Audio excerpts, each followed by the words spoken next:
Good morning dear student. एक बार फिर से मैं आपका स्वागत करता हूं सोशल साइंस की क्लास में। लेक्चर सीरीज के इस क्रम में ये लेक्चर नंबर 11 है। अभी तक हम लोग सेक्टर ऑफ द इकोनॉमी को डिस्कस कर चुके हैं, जिसके अंदर हम लोगों ने देखा था कि जो सेक्टर ऑफ द इकोनॉमी है उसमें प्राइमरी सेक्टर, सेकेंडरी सेक्टर और टर्सरी सेक्टर, तीन टाइप के सेक्टर हैं। प्राइमरी सेक्टर के अंडरटेकिंग हम लोगों ने ये देखा था कि प्राइमरी सेक्टर में फिशिंग, माइनिंग,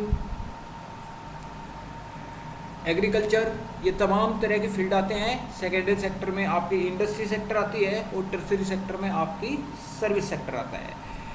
हिस्टोरिक बैकग्राउंड हम ऑलरेडी देख चुके हैं 1947 से लेकर 1972 और 73 के टाइम पीरियड में, और उसके बाद हम लोगों ने ये देखा था कि 1972 और 73 से लेकर 2013 और 14 के टाइम पीरियड में हम लोगों ने ये देखा कि जो आपका फर्स्ट फेज था उसमें प्राइमरी सेक्टर ने यानी एग्रीकल्चर सेक्टर ने किस तरीके से इंडियन इकोनॉमी के जीडीपी में कितना कंट्रीब्यूशन किया और कितना एम्प्लॉयमेंट सेक्टर में। और जब हमने ये देखा कि प्राइमरी सेक्टर ने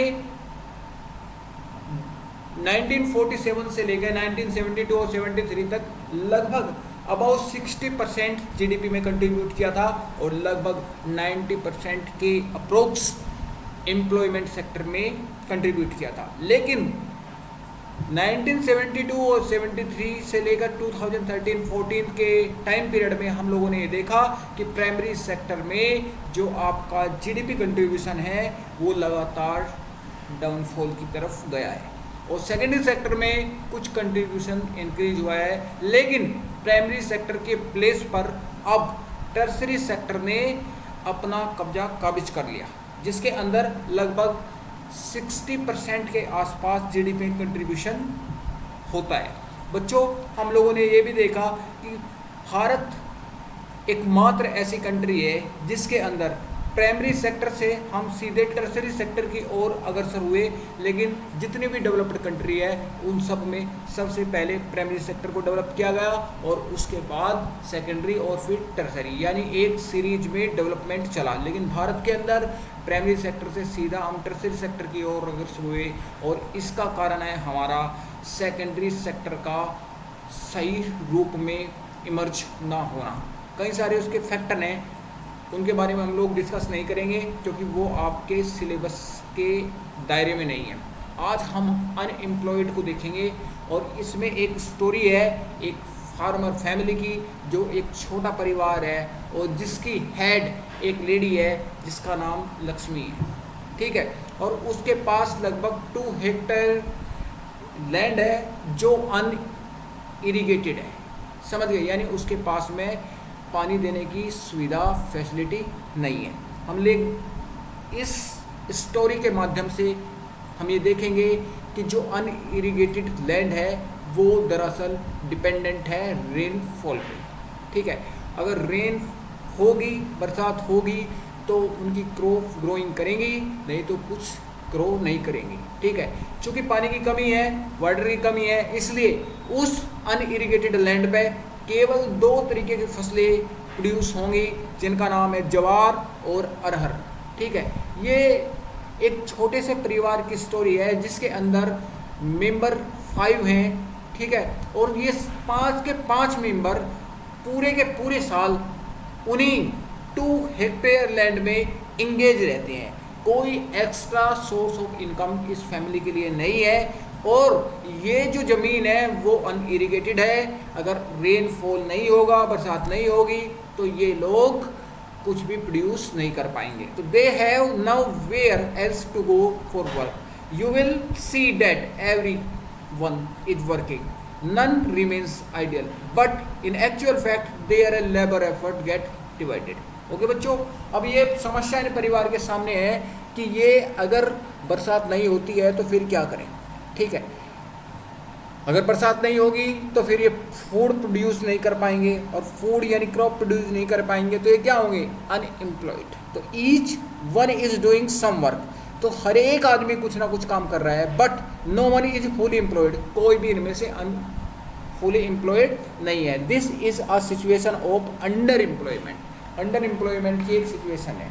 अंडर एम्प्लॉयमेंट क्या है? एक ऐसी सिचुएशन है जिसके अंदर जो ट्रेडिशनल हमारी एम्प्लॉयमेंट स्ट्रेटेजी है, जिसे हम एग्रीकल्चर बोलते हैं, जिसके अंदर मान लिया कि उनके पास में 10 बीघा ज़मीन है और 10 बीघा ज़मीन को जोतने के लिए केवल और केवल एक आदमी चाहिए, लेकिन उसके अंदर आपकी 10 मेंबर की फैमिली इंगेज है, यानी 10 मेंबर की फैमिली कुछ टाइम के लिए उसमें एम्प्लॉयड है और बाकी नहीं है। समझ गए? यानी बाकी क्या हो गया, वो उसमें वो जो मैन पावर है वो वेस्ट हो रही है, यानी एक आदमी भी वही काम कर रहा है और 10 आदमी भी वही काम कर रहे हैं, यानी वो जो 9 आदमी हैं वो क्या है? आपके अनएम्प्लॉयड। ठीक है। और एक टर्मिनोलॉजी हमने पढ़ी है अंडर एम्प्लॉयमेंट। अंडर एम्प्लॉयमेंट की स्ट्रेटजी क्या है? एक ऐसी स्ट्रेटजी कि जिसके अंडर कवर जो डिग्री आपके पास में है उस डिग्री के अकॉर्डिंग आपके पास में जॉब का ना होना। ठीक है। जैसे कि आप इंजीनियरिंग के स्टूडेंट हैं, लेकिन आप इंजीनियरिंग कंपनी में ना होकर आप राजमिस्त्री का काम कर रहे हैं, आप मैकेनिक का काम कर रहे हैं, इन तमाम तरह की चीज़ों में इंगेज होना। This is a situation of under employment where the people are apparently working, जिसमें लोग जो हैं वो एपीरेंटली काम करते रहते हैं। Where people are apparently working but all of them are made to work less than the potential, अपने लोग अपने काम से कम इंगेज रहते हैं। तो अंडर एम्प्लॉयमेंट की डेफिनेशन यहाँ पर दी हुई है, इस डेफिनेशन को हम लोग देखेंगे और बहुत ध्यान से देखेंगे। Under employment is hidden in the contracts to someone who does not have job is clearly visible as unemployment. Under employment एक ऐसी छिपी हुई सिचुएशन है जिसमें कुछ लोग जो में इंगेज होते हैं लेकिन वे क्लियरली अनएम्प्लॉयड विजुअल नहीं होते हैं। It is also called disguised unemployment. Unemployment को डिसगाइज्ड अनएम्प्लॉयमेंट भी बोलते हैं, जब कुछ लोग काम में इंगेज होते हैं लेकिन उनकी काम में प्रेजेंट नहीं दिखाई देती। इज इट क्लियर बच्चों? चलिए ठीक है। तो now supposing a land holder Sukhram comes a hire 1 or 2 member of the family to work on his land। तो एक सुखराम लैंड होल्डर है जो लक्ष्मी है, जो हेड ऑफ द फैमिली है, उसके परिवार से 1 या 2 आदमी को अपने यहाँ पे अपने खेत में काम देता है। Lakshmi family is now able to earn some extra income. Lakshmi की जो फैमिली है अब इतनी एबल हो गई है कि वो कुछ एक्स्ट्रा इनकम अर्न कर सके। जबकि पहले क्या था कि 2 हेक्टेयर ज़मीन थी इनके पास में, लैंड थी, और जो भी अनइरिगेटेड थी, जो टोटली डिपेंड थी रेनफॉल पे। अगर रेनफॉल नहीं होती तो इनके पास में भुखमरी जैसी समस्या भी आ सकती थी। लेकिन सुखराम ने क्या देखा कि सुखराम ने लक्ष्मी की फैमिली को के 2 मेंबर को अपने यहाँ खेत में काम दिया, जिससे उनके 3 मेंबर वहाँ पे रह गए। अब एक्स्ट्रा जो सोर्स ऑफ इनकम है लक्ष्मी की फैमिली के पास में है। ठीक है। Through the wages since you do not need 5 people to look after that small plot. आपने देखा कि 5 के 5 लोग एक छोटे से प्लॉट पे काम करते थे। 2 people moving out does not effect production on their farm. तो अगर 2 लोग उस फैमिली में से बाहर निकल आते हैं और वो कहीं और पर प्रोड्यूस करते हैं तो उस 2 हेक्टेयर ज़मीन के प्रोडक्शन पे कोई फर्क नहीं पड़ेगा, वो तब भी इतना ही प्रोडक्शन करेगी जितना कि 5 आदमियों के होने से कर रही थी। तो 2 people may be move to the work in the factory. तो 2 आदमी उनमें से यदि और फैक्ट्री पे चले जाते हैं तो once again the earn the family would be increase would also to continue to the part of much from their land. तो उनकी जो इनकम है अब दोबारा से सोर्स ऑफ इनकम का जो एक्स्ट्रा सोर्स है वो बढ़ेगा, और जिससे क्या होगा कि जो लैंड की फर्टिलिटी है वो लैंड की फर्टिलिटी भी एक आदमी वहाँ पे प्रोड्यूस करता रहेगा, यानी सोर्स ऑफ इनकम उनका एक्स्ट्रा बढ़ जाएगा। ठीक है। चलिए बढ़ते हैं आगे। There are lack of farmer like Lakshmi in India.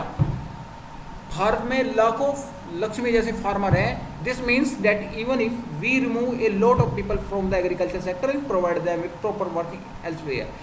इसका मतलब ये है कि भारत में लाखों फार्मर लक्ष्मी की तरह हैं, जिनमें से हम बहुत सारे लोग एग्रीकल्चर से रिमूव करके किसी दूसरे सेक्टर में उसे पुट कर सकते हैं, रख सकते हैं, और वहाँ से उनका फ़ायदा उठा सकते हैं, प्रोड्यूस। ठीक है। यानी हमारा जो वेट है, जो जनसंख्या भार है, पॉपुलेशन वेट है, वो इससे क्या हो जाएगा? कम। डिपेंडेंसी क्या हो जाएगी? कम। ठीक है। एग्रीकल्चर प्रोडक्शन विल नॉट सफ़र, और एग्रीकल्चर प्रोडक्शन भी आपका सफ़र नहीं करेगा। क्यों? क्योंकि वो एक्स्ट्रा ऑर्डिनरी है, वहाँ पे प्रोडक्शन फिर भी इतना ही होना है, चाहे वो 5 रहे चाहे वो 1 रहे, ठीक है।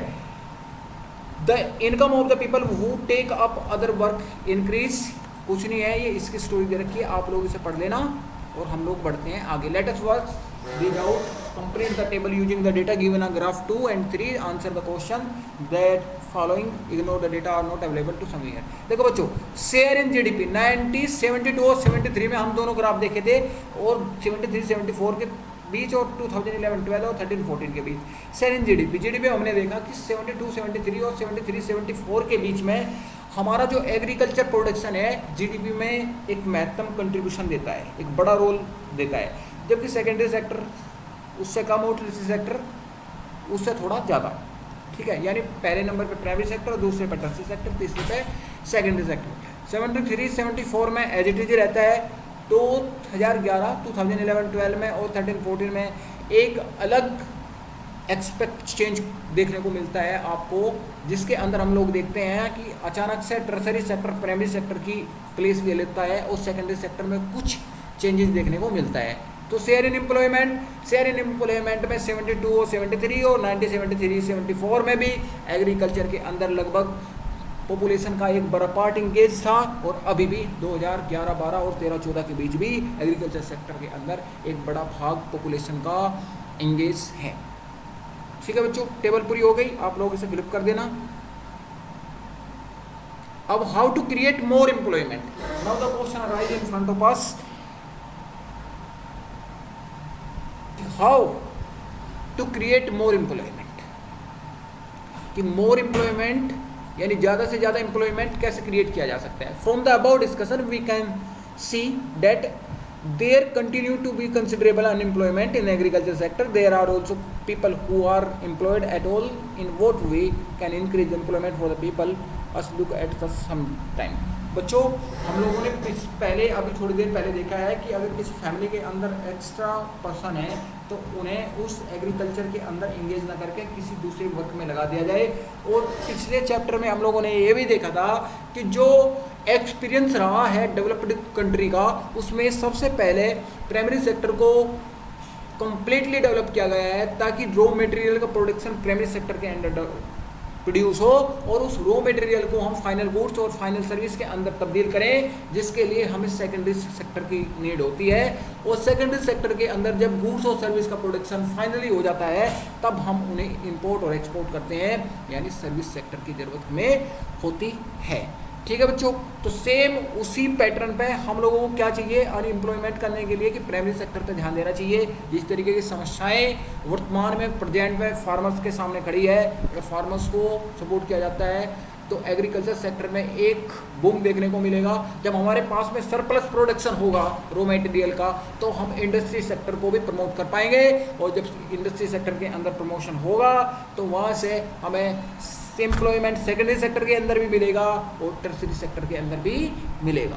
तो take the case of Lakshmi with her 2 hectare plot of unirrigated land, the government can spend some money और bank can provide a loan. तो इस तरीके से अगर वो जो अनइरिगेटेड लैंड है का प्लॉट है उस पर यदि लक्ष्मी किसी बैंक से कुछ लोन उठा लेती है तो ठीक है, तो मनी बैंक तो to construct a well for her family to irrigate land. तो अगर लक्ष्मी का हमने देखा था केस कि लक्ष्मी किसी गांव के अंदर हेड ऑफ द फैमिली है जिसके पास में 2 हेक्टेयर लैंड है जो अनइरिगेटेड है। यदि लक्ष्मी गवर्नमेंट की स्कीम के तहत उस प्लॉट पे लोन ले लेती है और लोन लेने के बाद उस जो अनइरिगेटेड लैंड को इरिगेटेड लैंड में तब्दील कर देती है तो Lakshmi will be then be able to irrigate her land and take to second crop. जिससे क्या होगा, अगर वो इरीगेट कर देती है तो सेकंड क्रॉप को ले पाएगी, क्योंकि उसकी जो डिपेंडेंसी है रेन के ऊपर वो उसकी कम हो जाएगी। वीट का during the season, let us suppose that hectare of the wheat can be produce employment to people including water. तो तमाम तरह की चीज़ें ये हम लोगों ने देखी। Application and harvesting, so two more member of the family can इस तरीके से लक्ष्मी की फैमिली को किस तरीके से प्रोड्यूस किया जाएगा और किस तरीके से जो स्मॉल सेक्टर स्कीम है उन्हें हम प्रोड्यूस कर पाएंगे। ये तमाम तरह की चीज़ें हम देखेंगे। ये चीज़ें आपको पढ़नी है, टमाटो गुड्स, ये जो चीज़ें दिखाई दे रही हैं।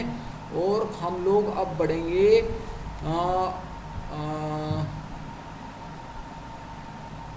महात्मा Gandhi national rural employment guarantee act 2005। Under the मनरेगा 2005 all those who are able to and need to work in rural area guaranteed 100 days। बच्चों 2005 में मनमोहन सिंह की गवर्नमेंट में गवर्नमेंट ऑफ इंडिया ने एक डिसीजन लिया था और सबसे पहले 100 डिस्ट्रिक्ट्स के अंदर इसे इंट्रोड्यूस किया गया था, जिसे बोला गया था नरेगा, नेशनल रोजगार गारंटी योजना। ठीक है, बाद में से मनरेगा कर दिया गया, महात्मा गांधी नेशनल रोजगार गारंटी योजना। इसके अंडर टेकिंग 100 डिस्ट्रिक्ट्स को प्रोविजनल तौर पर एक स्कीम के तहत लाया था जिसे हम नरेगा बोलते थे, और उसमें 100 दिन के लिए हर एक आदमी को काम देना, वर्क देना अनिवार्य था एग्जिस्टिंग वेज पर। ठीक है, तो जब 100 दिन के अंदर ये देखा गया कि जो अनएम्प्लॉयमेंट है उसका लेवल कुछ डिक्रीज हुआ है, तो इसे पूरे नेशनल लेवल पर इम्प्लीमेंट कर दिया गया और अब हम इसे मनरेगा के नाम से जानते हैं। ठीक है बच्चों, तो a division of sector as organise and unorganise sector. बच्चों ऑर्गेनाइज सेक्टर और अनऑर्गेनाइज सेक्टर को हम लोग कल करेंगे। आज हम यहीं तक फिनिश करते हैं ऐसे। धन्यवाद।